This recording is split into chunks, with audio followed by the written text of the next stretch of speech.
Hello everyone, कैसे हैं आप सब। आशा करती हूँ कि आप सभी अच्छे ही होंगे। जैसे कि हम सब जानते हैं कि एसबीआई क्लर्क का result any time soon expected है। तो चलिए हम जानते हैं कि उसके ज्वाइनिंग प्रोसेस क्या रहेगी, कितना टाइम लगेगा, क्या क्या डॉक्यूमेंट्स लगेंगे, ज्वाइनिंग कब से होगा, कैसे होगा, सब कैसे पता चलेगा, मेल आएगा, कब आएगा, डॉक्यूमेंट वेरिफिकेशन कैसे होगा, मेडिकल कैसे करना है, ट्रेनिंग कब होगी। आई नो मतलब सबको बहुत ही ज्यादा क्वेरीज रहती है। तो चलिए मैं ट्राई करती हूँ कि इसी वीडियो में आप सबकी क्वेरीज सॉल्व कर दूं। तो सबसे पहले तो आप सबने मेंस दिया होगा एंड मैं आशा करती हूँ कि सबका मेंस अच्छा ही गया होगा। सबने अच्छा अटेम्प्ट्स किए होंगे। तो मैक्सिमम एक आध महीने में रिजल्ट आ जाता है और एक महीना तो हो ही गया एग्जाम को, तो रिजल्ट आने ही वाला है। तो सबसे पहले ये जानते हैं कि रिजल्ट आ गया तो कैसे आता है रिजल्ट। जैसे आईबीपीएस क्लर्क पीओ जैसे नॉर्मल रिजल्ट आता है वैसे स्कोर कार्ड के साथ आता है या पीडीएफ फॉर्म में। तो एसबीआई क्लर्क का रिजल्ट पीडीएफ फॉर्म में आता है और जिसमें से हमें अपना रोल नंबर ढूंढ के निकालना है और उसके 10-15 दिन के बाद फिर हमारा स्कोर कार्ड निकलता है। सो गाइज, रिजल्ट आने के एक महीने के अंदर अंदर हमें एसबीआई से पहला मेल आता है जो कि बहुत ही स्पेशल होता है। उसके अंदर डेट मेंशन रहती है कि कौन से डेट में हमारा डॉक्यूमेंट वेरिफिकेशन और मेडिकल रहेगा। प्लेस मेंशन रहती है, कौन से डॉक्यूमेंट्स लेके जाना है वो सारा लिस्ट रहता है। और अलग से भी कोई डॉक्यूमेंट्स भरना है जैसे कि बायोडाटा, कैरेक्टर सर्टिफिकेट, तो वो सब भी मेल के अंदर ही अटैच रहते हैं। तो एसबीआई में डीडी का प्रोसेस 3 दिन का रहता है। पहले दिन हमारे सारे डॉक्यूमेंट्स चेक होते हैं, सारी फॉर्मेलिटीज करते हैं, अंडरटेकिंग लेते हैं अगर कोई हम डॉक्यूमेंट भूल गए हैं तो। उसके बाद इवनिंग में हमें बताते हैं कि दूसरे दिन हमें कौन से हॉस्पिटल जाना है, क्या लेके जाना है और भूखे पेट जाना है, खा के जाना है, वो सब सारे डिटेल्स बताएंगे। फिर दूसरे दिन हमारा मेडिकल रहता है और मेडिकल में हमारे सारे टेस्ट लेते हैं, ऑलमोस्ट फुल बॉडी चेकअप रहता है। फिर तीसरे दिन हमें कहाँ पे रिपोर्ट करना है वो भी वही लोग बताते हैं। तीसरे दिन में हमें मेडिकल ऑफिसर को अपने रिपोर्ट्स दिखाने होते हैं और फिर वहीं पे वो हमें फिट फॉर ड्यूटी या अनफिट फॉर ड्यूटी बताते हैं। जनरली तो हमें कोई सीवियर या गंभीर बीमारी होती है तभी हम लोग को वो रिजेक्ट करते हैं, वरना ऐसी कोई नॉर्मल कोई मेडिकल कंडीशन होती नहीं है जिसमें वो रिजेक्ट करेंगे हमको। तो बस ये 3 दिन की ऐसे ही प्रोसेस होती है, सिंपल सी, बहुत सिंपल सी है और मजा भी बहुत आता है।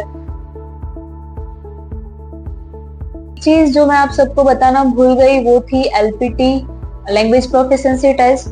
हालांकि मैं रीजनल लैंग्वेज ही बोलती हूँ तो मुझे एलपीटी नहीं देना था, पर जो लोग बाहर आउटर स्टेट से आते हैं उनको एलपीटी भी देना होता है।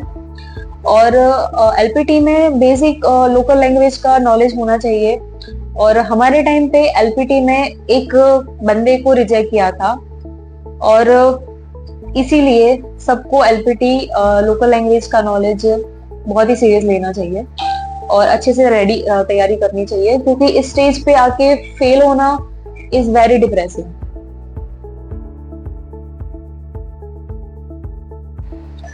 तो आप सब लोगों को ये भी क्वेरी रहती है कि अगर कोई डॉक्यूमेंट छूट गया तो क्या हमें वो डीवी से फेल कर देंगे। तो ये बात बिल्कुल भी सच नहीं है। वो लोग हमें टाइम देते हैं। मैं खुद अपने डीवी के टाइम कैरेक्टर सर्टिफिकेट 2 ही निकाल के गई थी और एक रह गया था मेरा, तो उन्होंने मुझसे अंडरटेकिंग साइन करवाया था, फॉर्म डी ऐसा कुछ होता है। तो ज्वाइनिंग से पहले हमें ये डॉक्यूमेंट सारे सबमिट करने होते हैं। अगर ज्वाइनिंग के टाइम तक भी हमारे डॉक्यूमेंट्स नहीं बनते हैं तो वो हमें एक्सटेंशन लेने को बोलते हैं, 1 महीने का या 3 महीने का, जो भी हमारी रिक्वायरमेंट होती है, पर उस बेस पे हमें फेल नहीं कर सकते। तो जैसे ही हमारा डीवी खत्म होता है हम उसके 15 या 20 दिन बाद एक्सपेक्ट कर सकते हैं कि एसबीआई का दूसरा मेल आ जाए। उसी मेल में सारी डिटेल्स मेंशन रहती है कि कौन सी तारीख को ज्वाइन करना है, कहाँ पे रिपोर्ट करना है, क्या लेके जाना है, डॉक्यूमेंट्स चाहिए कि नहीं चाहिए और एक डॉक्यूमेंट्स मैं आपको बताना भूल गई कि वो बहुत ही इंपॉर्टेंट होता है। अगर आप कहीं और पे जॉब कर रहे हो तो वहां का एनओसी बहुत ही इंपॉर्टेंट रहता है और वो लेना कंपलसरी है, उसके बिना हमारा ज्वाइनिंग नहीं होगा। क्योंकि जब हम किसी दिन एसबीआई में ज्वाइन करते हैं तो उस दिन हमारी किसी और जगह पे ड्यूटी नहीं रहनी चाहिए।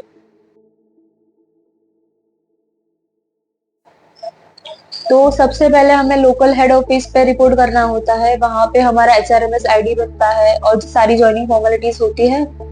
पूरा दिन उसी में निकल जाता है और फिर हमें इवनिंग में बताते हैं कि दूसरे दिन हमें कहाँ पे रिपोर्ट करना होता है।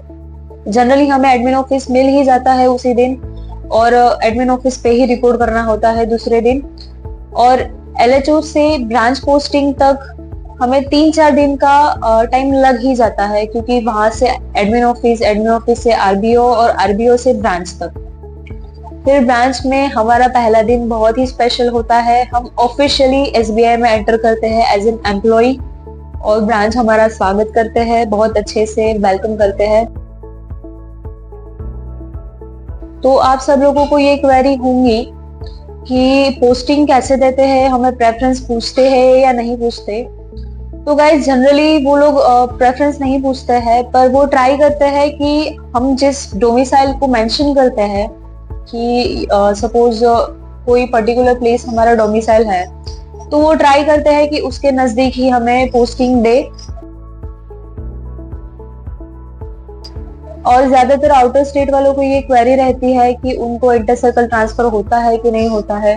तो गाइस क्लैरिकल में इंटर सर्कल ट्रांसफर नहीं होता है, उसके लिए हमें प्रमोशन ही लेना होता है। तो हम जेआईबी और सीआईबी के साथ हम 3 साल में एलिजिबल हो जाते हैं ट्रेनी ऑफिसर बनने के लिए। और ट्रेनी ऑफिसर बनने के बाद 5 साल के बाद हमें इंटर सर्कल ट्रांसफर के लिए हम अप्लाई कर सकते हैं। और क्लैरिकल में इंटर मॉड्यूल ट्रांसफर होते हैं लेकिन इंटर सर्कल ट्रांसफर नहीं होते हैं।